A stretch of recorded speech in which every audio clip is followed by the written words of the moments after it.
gracias por acompañarnos. Muchos de los que están acá son parte de instituciones de memoria, o curadores, o artistas, o públicos, así que creo que va a ser una tarde fructífera, con mucha energía, con mucha, no sé, movilización. A mí me movilizó mucho la conferencia de Joe anoche, así que espero que les suceda lo mismo.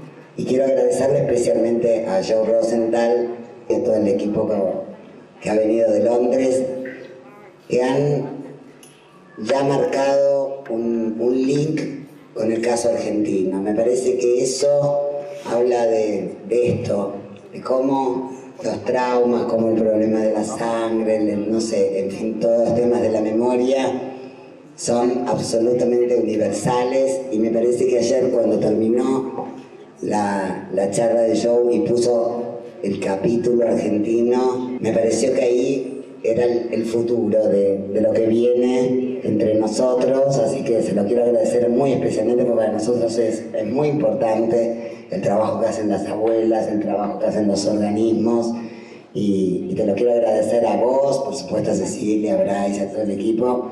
Y nada más, ahora le voy a dejar la palabra, creo, no sé si Flor o Cecilia, cómo es el orden, y gracias.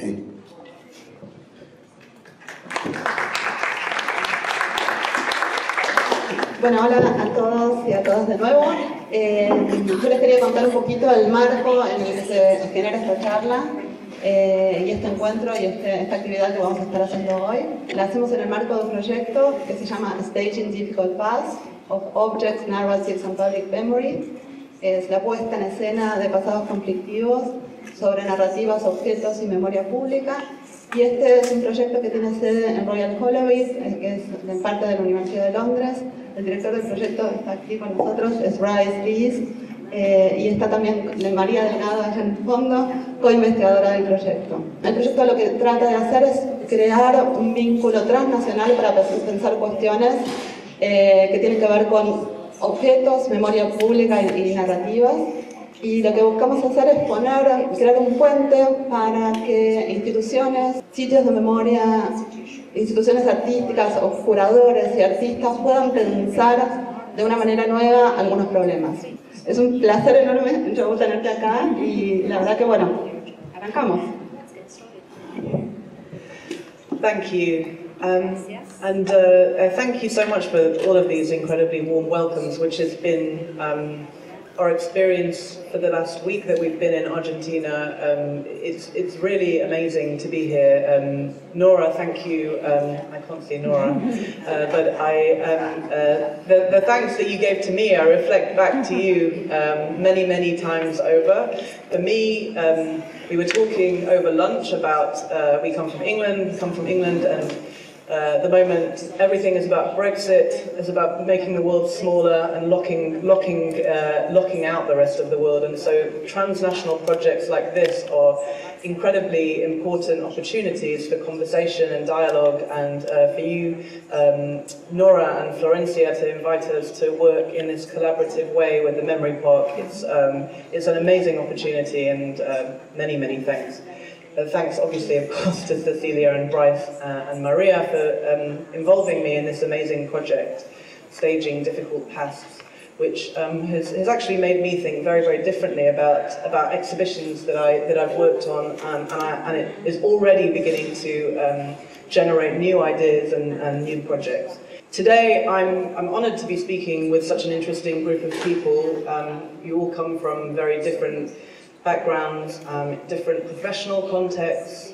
We have a very sort of creative, diverse bunch of people, and what I want to do is share with you some examples of, as the title says, exhibiting absence and loss, examples of museums working around this theme, of artists working around this theme, archives, memorials.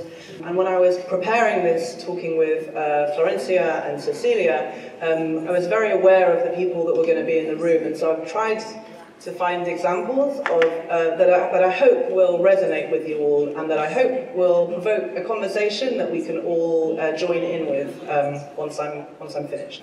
I've organised the case studies that I want to show you into 10 principles, if you like. So the first principle that I want to suggest is show what's missing. If we're talking about exhibiting absence and loss, the simplest thing is show what's missing. And this example, I thought, before bringing to you, I thought, how can I bring this example to the memory part, to the context of Argentina and dictatorship, post-dictatorship Argentina? This is too mundane, it's too simple, but I think it's maybe a good starting point, because the Isabella Stewart Gardner Museum in the USA in Boston, does anybody know the museum? I think most people that do know the museum know it for one reason, that in the 1990s, 13 important paintings were stolen from the museum. And you can see some frames that are hanging and they're missing paintings. And the reason is that those paintings were stolen. I think a Vermeer was stolen, a Rembrandt was stolen. And the museum had the question, what do we do? How do we respond to this absence? This quote you see is from the website of the museum, and it represents their decision to show some of the frames that were left when the paintings were stolen. They hung the empty frames. Today, empty frames remain hanging in the museum as a placeholder for the missing works and as symbols of hope awaiting their return. The museum also invited the artist Sophie Calle, the French artist Sophie Calle, to create some interventions in the space around this idea of the missing artwork. The first was in 1991, and it was simply interviewing security guards, curators, people who worked at the museum about their memories of the artworks, and exhibiting the texts from the interviews, as well as photographs of what was left behind on the walls. And Sophie Calle returned in 2013 and noticed that the empty frames were hanging on the wall, and realized that many visitors didn't really realize what they were looking at. They thought the frames maybe had some significance themselves. They didn't know that they were looking at an absence. So she produced a new artwork called What Do You See?, where you see visitors and people who work at the museum looking at these empty spaces. So that's just a starting point. It's very literal. It's a very literal interpretation of how do we show what's not there. The second example, and I've titled this Show What's Left Unseen, or show maybe what it's not possible to show, what's usually not shown. And this is an example from London, actually, just over 10 years ago. It's in a very interesting exhibition space called the Welcome Collection, which I really recommend. It's not on the tourist map as much as it should be, and I think it does the best exhibitions in London, in my opinion. This was a very, very simple exhibition, very, very upsetting and powerful, but very, very simple. The idea was that a photographer interviewed and met with around 20 people of all different ages, from a baby to an elderly woman that we see here. The one thing they all had in common was that they were living in a hospice. They were terminally ill. They all knew that they were about to die. And the idea of the concept was the photographer got permission to photograph the individuals before they died and just after they died. So, just to show you what that looked like in the space, it's a very, very minimal concept, minimalist concept. Before death and after death. The exhibition was called Life Before Death, and I actually saw it just without planning to go. I just stumbled across it one day, and it was incredibly moving. But the photographs of the individuals were blown up, very large, they were enlarged, and there was very little information, apart from a very brief text edited from conversations that the photographer had together with a journalist, I believe, conversations with the person who was just about to die. And this is one example. This is a lady called Beta Tauber, who died of cancer at just 44 years old. And the quote that she gave, which was in the exhibition, was, "I think that after I've died, the suffering won't show on my face. If my soul is able to float away, as I hope it will, I will lie there completely at peace. And a lot of people that came to the exhibition were, I think, taken aback by how peaceful the photographs were. There wasn't any suggestion of pain. There was a sort of ghostly, haunting quietness to the after photos. The next example I wanted to bring was, I think, the very first thing that I thought about when we discussed this workshop. And I hope you agree that it has something interesting, it resonates in an interesting way in Argentina, particularly sitting in the Memory Park as we are just by the monument to the victims of the dictatorship, or to state terrorism, actually. So this principle, as I've written it, is to make visible the presence of absence, to find a way, how do we find a way to show what no longer exists? But importantly, even though it's not there, it's still felt. So the absence is present in some way. This is a photograph from a wonderful film called Reflecting Memory, which is by a French artist called Kader Attia, whose work I absolutely love. He's French-Algerian, and his work really deals with the idea of trauma and the idea of repair and healing. It's incredibly poetic and layered and deceptively simple. It's very, very profound, and this film I found very moving, particularly thinking I was deeply immersed in conversations with Cecilia at the time about trying to educate myself on Argentine history, and I really saw this film in a different way, I think, because of this project. So you're looking at a photograph of a man with one arm, and he looks like he has two arms because there's a mirror reflecting the one arm against itself. The project was a film that used the metaphor of the medical condition phantom limb syndrome, where somebody has lost a limb, an arm or a leg, maybe through a bomb explosion, maybe because of a medical condition, and they've lost the limb, but they still feel the limb. It's a very common condition, and it's very disturbing. So they'll feel pain in a limb that doesn't exist. They'll feel the pain of something that's not there. In the film, he uses this condition, which is a very specific medical condition, as a metaphor for collective trauma, for societies that are traumatized, that are incomplete, that need to heal but can't heal. I think a very interesting example of how to visualize absence, and particularly traumatic loss, because it suggests that only only through being able to see ourselves as whole, whether that's an individual or a society, and only by acknowledging and showing what's not there, and again, everything sounds different to me as we're sitting right by the monument in the Memory Park, only by showing what's not there is there any hope of any sort of, maybe repair is the wrong word, but any sort of processing and moving forward, reconciliation possibly, internally, individually, collectively. So just to show some more photographs, the film uses mirrors. I should also say that in between these very poetic scenes, in many of them you can't actually notice the mirrors are there. So you actually think you're just looking at somebody with a DJ mixing music. It's only later in the film that you see the mirrors. And these scenes are interspersed with interviews with surgeons, therapists, psychoanalysts, sociologists, people who study conflict societies, and they're reflecting on the condition of phantom limb syndrome and talking about what it means, how it can help us understand societies that have suffered trauma. So these are some more images from the exhibition. I think they're incredibly beautiful, and in this one in particular it's difficult to notice the mirror. Only if you look closely can you see that it's there.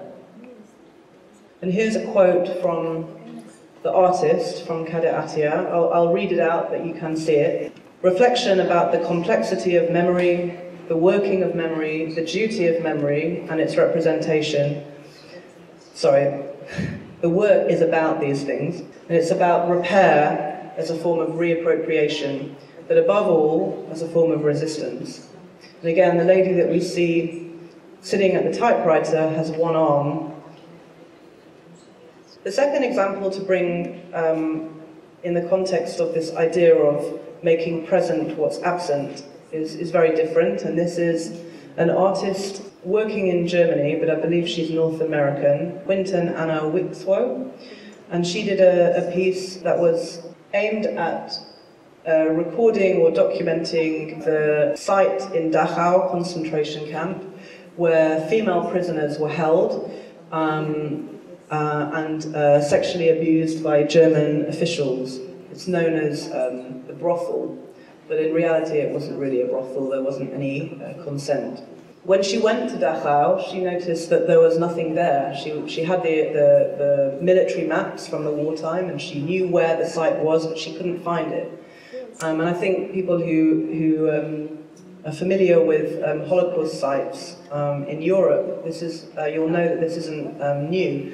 The one thing that seems to be true across concentration camp sites is that these brothels haven't been kept. They've not been preserved in any way. In many cases, they've been destroyed, as if the memory is something that's too painful, too difficult to remember. It's been decided that it's almost better to forget than to remember. So she visited the concentration camp and she asked the staff who worked there, the former concentration camp, and she asked, how can I find the brothel where the women were kept? And she was met with an awkward silence, and people didn't want to talk about this. So she decided that this should be her project, showing this absence, showing visualizing in some way a story that people didn't feel comfortable showing. And the way she did this was by producing photographs using film cameras that were defective, that no longer worked. They were historic film cameras that had actually been manufactured by slave laborers in Dachau at the time for the Agfa film company. And she created these distorted, textured photographs by putting flowers that she found on the site in between the lens and the film inside the old cameras. So there's no digital manipulation going on here. The idea, I guess, being that the trauma and the suffering the women experienced is somehow reflected in these damaged photographs. And just to say, I saw this work initially in a very interesting exhibition called A Time for Everything, Rituals Against Forgetting, which was all about Jewish rituals and how they are built around the idea of preventing us from forgetting something, whether that's forgetting the creation of the world. We need to remember the creation of the world, we need to remember the Exodus, we need to remember a birth or a death. This work was exhibited as remembering a taboo, the need to remember things that people don't want to remember. So, number 4, again, another case study that I think might be interesting for you, confronting visitors with the complicity of looking. Because when we talk about traumatic material, it's not easy to show, and something happens when you bring it to visitors in a public space. This is an exhibition that was in Austria at the Jewish Museum of Vienna in 1997. I think it was a very experimental exhibition. I think it was very ahead of its time, even though 1997 isn't really very long ago. Did anybody see it out of interest? No. I don't know if there was a catalogue, but I think it's a very interesting concept. The images that you see are of death masks that were produced by the Nazis in 1942 as part of medical experiments that were done to Jewish inmates. And the death masks, as well as the skulls of the inmates, were in the collection of a museum in Vienna at the time, and they were later given to the Jewish Museum in Vienna. And they had the question, what to do with this material? Do we show it? What are the ethics of showing such uncomfortable, unpleasant material? What do we want visitors to feel or experience in showing this? So a lot of thought went into the concept of the exhibition, and the first thing that visitors saw was some context, archival material, setting the scene of medical experimentation, documents, very bureaucratic documents of correspondence between scientists who were conducting the experiments, correspondence between the Nazi officials and the Natural History Museum in Vienna, which is actually where they ended up. And then the visitors walked into the room and saw this. They saw the death masks lined up in a very clinical, almost surgical, uncomfortable light. No interpretation, no captions. They just saw the death masks. You can see some of the heads are up and some of them are down. The curators had very little information about the masks. They talked about the anonymity of these masks as a challenge. Will this dehumanize the victims? They weren't able to identify the masks apart from, in some cases, knowing some names. Hearing from the creators talk about this, it made me think, would it have helped to have known anything about these people, to have been able to talk about them? But the thing I want to show you is how they displayed them. So I showed you this image a minute ago, and I'm showing it you again now. If you notice, as well as the masks, there are actually cameras above them. And most visitors, I don't think, noticed this when they walked into the room.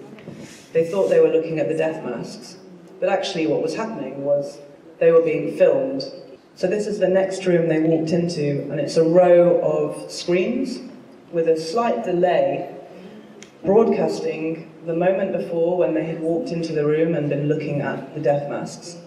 And I think what the curators were trying to do was to confront visitors with the act of looking, and confront them with the question of what we do with this heritage. In a sense, the visitors were now the objects of the exhibition. The objects of the exhibition, they realized, weren't actually the death masks. It was them. It was not necessarily the history, not necessarily the past, but the present, and how we actually confront the past. And I think it's interesting to note that actually visitors, I imagine some people who came to the museum may have felt very uncomfortable seeing themselves there, but actually they were experiencing, they hadn't given any consent to be displayed, and this is exactly like the individuals, the victims, whose death masks were on display. No consent had been given there either. So to move on from that and to a more recent past, there's a memorial I want to show you which I think represents the idea of personalizing the loss, which I think is very important. Some of you may be familiar with this memorial because unlike the memorials we have here, it's not fixed into the ground. This is a memorial by Ida Sehovic, who's an artist of Bosnian descent, and it's called Why Are You Not Here? And it's a memorial to the Srebrenica massacre during the Yugoslav wars. It commemorates the, I think, just over 8,000 Bosnian Muslims, men and boys, who were killed in the genocide during the war. And as you can see, it's made up of porcelain cups with coffee, little coffee cups with the coffee in there. The cups were donated by Bosnian families. And this is an image that shows that the memorial was actually participatory. It wasn't something that was fixed in the ground and designed and left there. It was a memorial that forced passers-by to actually engage with it. It was assembled and disassembled in just one day with a team of volunteers and people just in a public square that were passing by. It happens actually every year on the anniversary of the genocide, the 11th of July.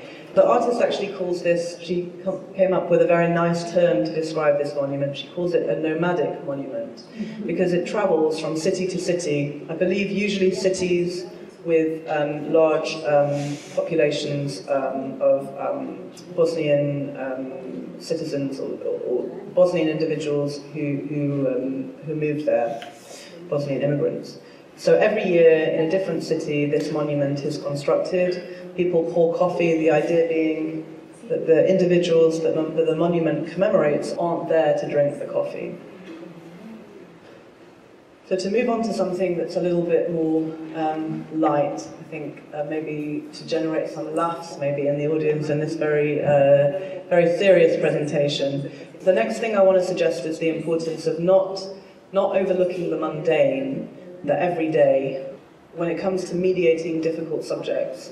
The objects or the material that you're presenting from an exhibition point of view doesn't need to always be obviously traumatic. And the example I wanted to bring is two museums. The first over here is the Museum of Broken Relationships and another museum in England. The Museum of Broken Relationships is a wonderful project that exists in Croatia and exists, I believe, now in Los Angeles, and it also exists on the internet. And it was founded by two artists in Zagreb who were in a relationship, and their relationship ended. And they came up with the idea for a museum or a collection of objects that dealt with this painful process of relationships that end. And the museum deals with relationships that aren't just romantic or sexual, they're also parental relationships, relationships between parent and child, between brother and sister, between friends, any sort of relationships that fail. And at the heart of the concept is one simple object. This is just to show you their website. Anybody can donate objects to this collection. So if you've recently had the misfortune of separating with a partner, you can be part of the museum.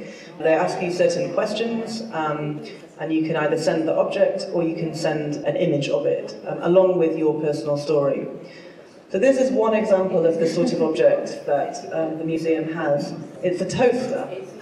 I think there's something very wonderful that happens when people are surprised by the things they see in museums. It's not a historic artifact, it doesn't look important, but it meant something to someone. And the caption that the person who donated the toaster, that they wrote, I'll read it out to you because you probably can't read it. It says, "This is the toaster of vindication.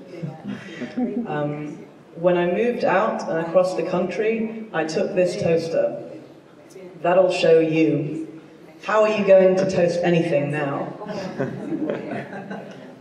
Similarly, and maybe more poignantly, there's an iron in the collection, and this was donated by somebody from Norway.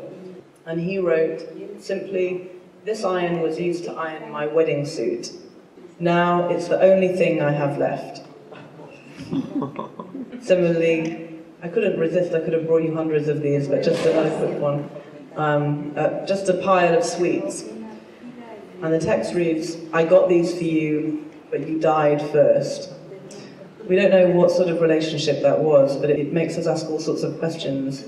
And the wonderful thing about the museum, if you ever had a chance to see it, I saw it when it travelled to Amsterdam in an old church. The wonderful thing is that it's simple, it's cheap to produce, it's one object, it's one caption, sometimes they're printed very simply. But the objects draw people in, and people walk around the museum and they laugh and they cry because there are some very, very upsetting stories there. But they're a very easy entry point to bigger stories. And it's interesting to imagine this model being used for a different sort of narrative. It was a museum of the dictatorship period, or a museum of a particular period of trauma or loss. What objects would people bring, and how would they interpret them for a broader public? And this, just very quickly, is a very similar model of a museum. They call themselves museums, they don't necessarily have buildings, but this is the Museum of Transology, which is obviously a word that's made up. It's a museum that deals with the experience of transgender people, the persecution they may have suffered, the difficulties that they've had with family relationships, with their dealings with the state. And it may be exhibited slightly differently to the Museum of Broken Relationships, but actually it's a very similar model. It's one object and one story.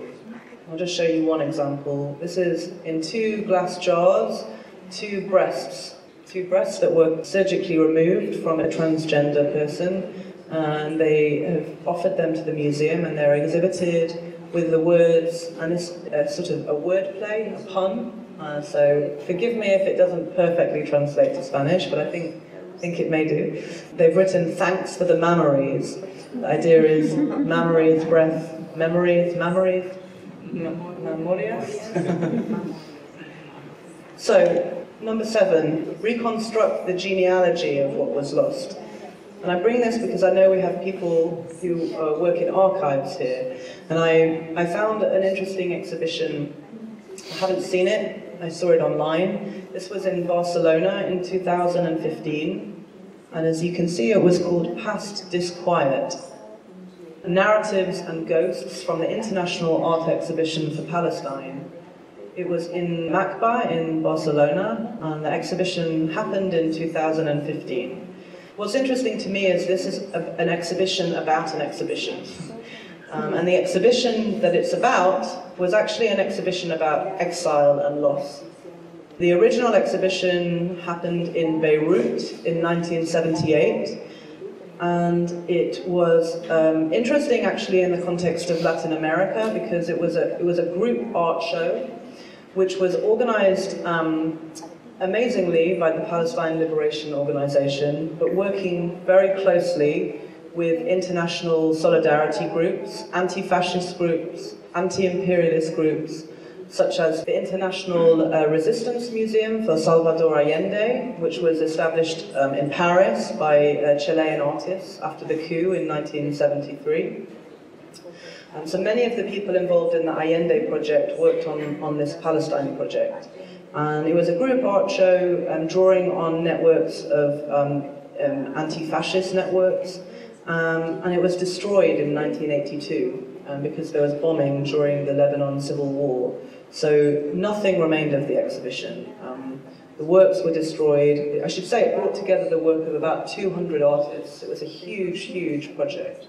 And curators at the MACBA found out about this exhibition and did archival research to try and construct the historiography of the exhibition by trying to find any traces they could find of the original exhibition.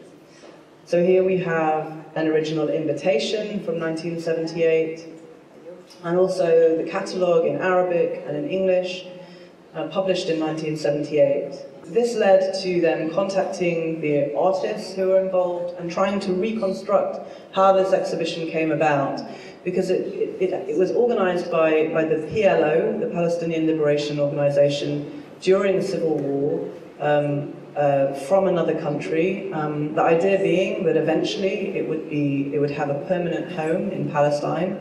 And the archival research that the curators in Barcelona did enabled them to bring the exhibition back to life in a way. So they produced testimonies and interviews with people involved in the exhibition.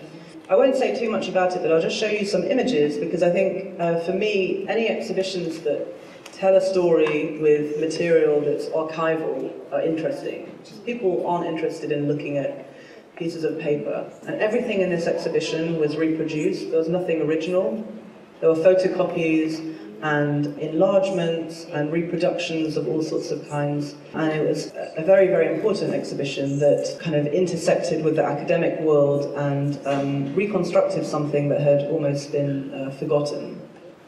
So another example that I'm going to talk about is actually from the Second World War, from the Holocaust. I call this the importance of letting the voices of the missing actually speak for themselves, finding a way to give voice to the people who are no longer there. The example I want to bring to you is from Warsaw. The Jewish Historical Institute is a very important institute that exists still today. It existed all the way through the communist period, and it has a very important archive on Jewish life in Poland over many, many years. The image that you're looking at is a milk carton. Does anybody know the story? Sorry for Yes. Have you seen the material? The film. Thank you. Yes, there's actually a film, Who Will Write Our History? Yeah, this is very interesting. A wonderful book was written about this, and now a film called Who Will Write Our History? So the story is that during the period of the Warsaw Ghetto, and a group of remarkable people got together and secretly began collecting the history of the history. It wasn't history, collecting the present, collecting what was happening to them, from a ticket to a theatre in the ghetto, to a theatre performance, to official notices on walls, taking them down and keeping them, to diaries and testimonies, photographs, every sort of trace of everyday normal life. They tried to gather because they knew that the future was uncertain. They may not have known that they were about to die, but they knew that something terrible was happening to Jews in Poland, and they felt a duty to try and ensure against future forgetting. to try and find a way to ensure that what was happening to them would be remembered in the future. The process I won't talk about, but you'll know it. It's truly an amazing story, and it doesn't surprise me that a film has been made about it, because the secret operation was a very dangerous operation. Only a few people knew about it, and the materials that they collected miraculously were found after the war. They were buried in containers like this milk carton. So these are actually the things that the archive was buried in. This is a photograph of it being recovered.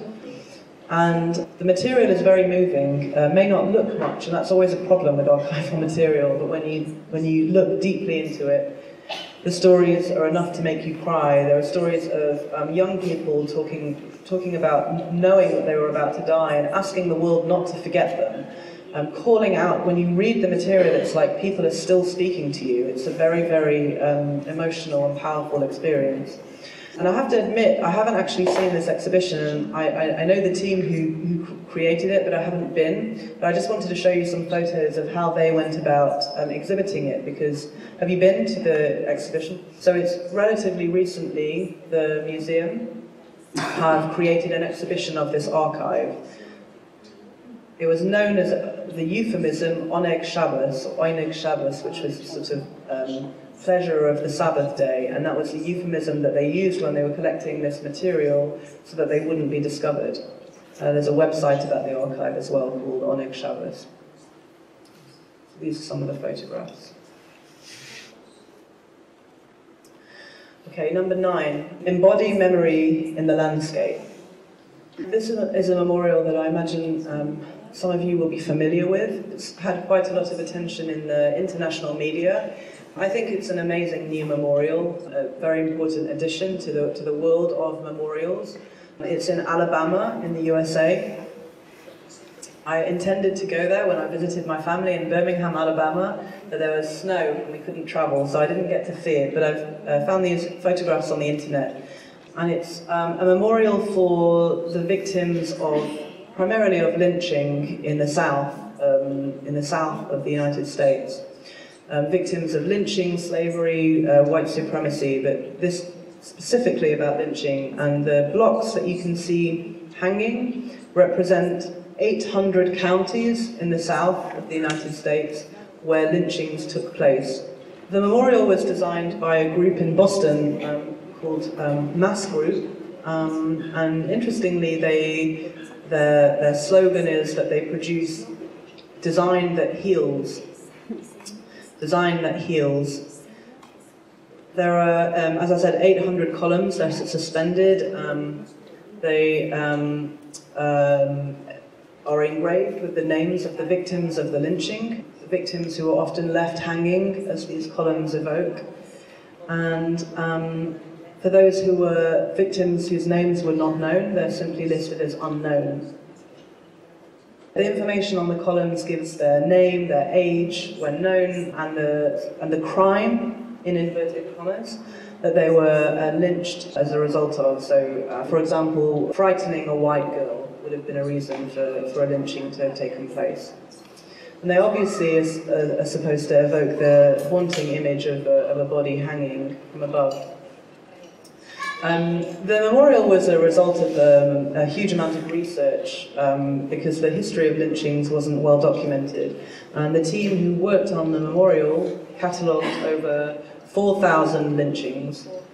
This photograph shows what I think is one of the most interesting things about the memorial, because it's a memorial that is a call to action, in a way. For every one of the 800 columns that's hanging in the background in the main memorial, there are duplicates lying on the ground in the area around, with the same information, the county where the crimes took place, and the names of the victims.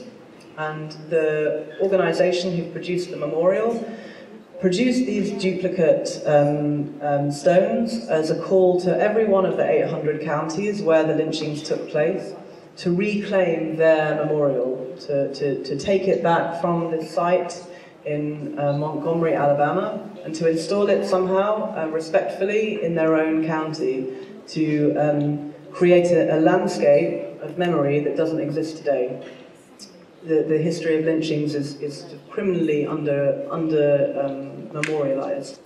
And this is another image. You can see that when you approach the memorial, it looks like the things that are hanging are actually on ground level, but when you walk in, you have to enter by going down, and so they actually end up being suspended above you.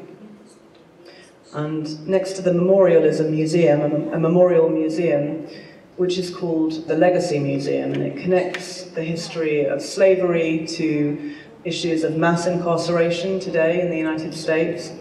And it was actually designed by the same studio who worked on the September the 11th Memorial Museum in New York City.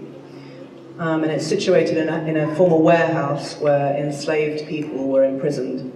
And the photograph I wanted to bring to show you is jars of soil that were collected by the team who made the memorial and the museum.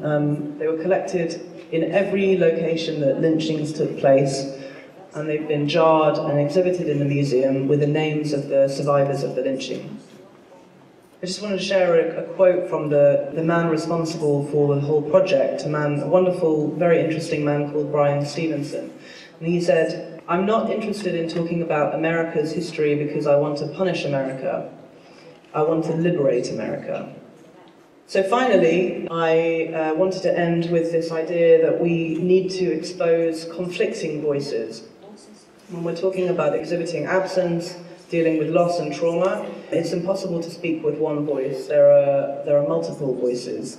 Please forgive me for sharing something that I was involved in, but this is one of the most recent exhibitions that I curated, again for the Jewish Museum in London. It was called Jews, Money, Myth, and it looked at the history of how Jews have been connected to money, to ideas of greed and financial wealth, the history of anti-Semitic tropes around Jews and money. Very briefly, what you're looking at is a sculpture from France. This is a sculpture by an artist called Jacques Dantin, who depicted the head of the British Bank of the Rothschild family, Nathan Mayer Rothschild. And when I was researching the exhibition, I found this in a history book, and I was totally disgusted, and I thought, that's one of the worst things I've ever seen. Maybe we should get it for the exhibition. I felt very uncomfortable even asking the museum in France that have this. If you can't see it so well to describe it, it's a very grotesque depiction of Rothschild. He almost looks like sort of animal-like. He doesn't look human. He's standing on a pile of coins and money bags, and he's clutching them in a very sort of greedy and aggressive way. This is one example I wanted to bring just to show the question of exhibiting difficult material, because when we were making the exhibition, we were constantly thinking about, we were constantly asking the question, what are the ethics of showing this sort of grotesque material? What does it do? How does it help anyone to see this? In the end, we displayed it in a sort of in a slightly hidden way, so it wasn't proudly on display. It was problematized by the display. But we also decided that what we wanted to do was to show the visitors to the exhibition that actually we'd had a hard time making this exhibition. But there wasn't any consensus, there wasn't an easy process of designing this exhibition. I argued with the museum director very, very animatedly over many, many months. And in the end we said, why don't we, if we can't reach consensus, why don't we show the arguments that we had? And maybe people will be interested. So I'm sorry that this is lots of words and it's in English, but I'll read it. This is an example of one of what I called alternative captions that we exhibited throughout the museum, where there were particular things that bothered me, that I wanted people to realize they bothered me. And so next to the Rothschild sculpture is one example. And I said, I'm worried about the ethics of showing this much anti-Semitic material. The Rothschild sculpture is so gruesome, I wonder if we should even show it. And my boss said, I know what you mean, that sculpture is really upsetting. I wonder if we should find a different way to display it. How about using a mirror in the showcase and displaying the object with its back to us? I hated this idea. That way, it won't be clearly on show, people will have to make a particular effort to look at it, and will see themselves looking back as they look. And I said, I'm not sure about that. Wouldn't this be giving the sculpture too much attention? Wouldn't we be perversely treating it with too much respect?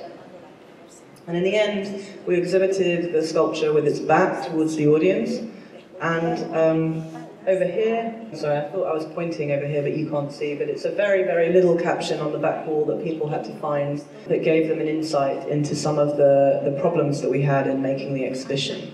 And that's the end. I've spoken for a long time, and the idea, as I said at the beginning, was that I wanted to bring a lot of different examples. I hope not too many. I wanted to bring examples from lots of different places, and examples that maybe all of you who are here today, who work in many cases with the issue of memory in Argentina today, I wanted to bring examples that maybe could start a conversation specifically about the work that you're doing. Cecilia, do you want to explain now how we go? Una observación en relación a lo que acabamos de escuchar. Esto, además de que Joe es muy genia, ella en sí, hace mucho tiempo que viene trabajando para preparar todos estos casos y mostrarlos aquí durante el workshop. Es un enorme trabajo el que ha hecho ella, no solo en recopilar los casos, sino pensar en cómo esos casos podían resonar acá en Argentina, acá en este parque. Y la investigación que Joe hizo sobre la experiencia argentina y la cantidad de material que ha traído al grupo es realmente totalmente fuera de expectativas. También incluso una película sobre Boca Juniors en algún momento había alguna referencia. Eso para señalar que además de haber trabajado durante 15 años asesorando como curadora a distintos museos y trabajando en el Museo Judío de Londres, el trabajo que hizo para esta actividad en particular es realmente excepcional y no puedo dejar de agradecerlo públicamente.